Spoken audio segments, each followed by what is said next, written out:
Menko Polhukam kerahkan pasukan, OPM mati ketakutan cuci tangan tembak pilot Selandia Baru. Organisasi Papua Merdeka OPM mati ketakutan setelah Menko Polhukam menjanjikan akan ada balasan dengan ditembaknya pilot helikopter asal Selandia Baru, Glenn Malcolm Choning, 50. Meski fakta di lapangan terungkap, Glenn ditembak 5 anggota OPM Kodap 3 Ndugama pimpinan Egyanus Kogoya, namun KKB Papua cuci tangan.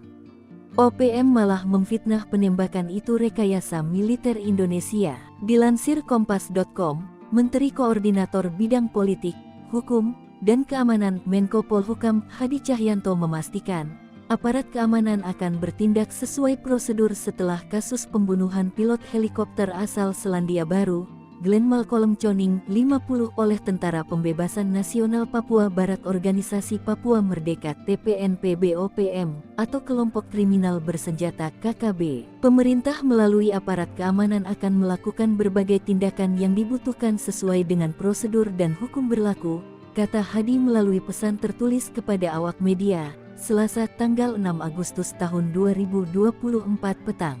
Namun, Hadi tidak mengelaborasi tindakan apa yang akan dilakukan aparat keamanan. Ia hanya mengatakan bahwa tindakan itu untuk menjaga situasi tetap kondusif bagi kepentingan nasional. Sementara juru bicara Tentara Pembebasan Nasional Papua Barat TPNPB Organisasi Papua Merdeka OPM Sebi Sambom membantah pihaknya terlibat dalam peristiwa tersebut dan menduga ada skenario tertentu di balik peristiwa tersebut.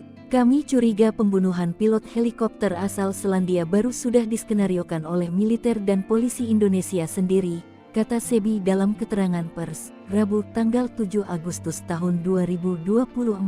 TPNPB OPM atau KKB diketahui membunuh Glenn Malcolm Choning di Distrik Alama, Kabupaten Mimika, Papua Tengah, Senin tanggal 5 Agustus tahun 2024.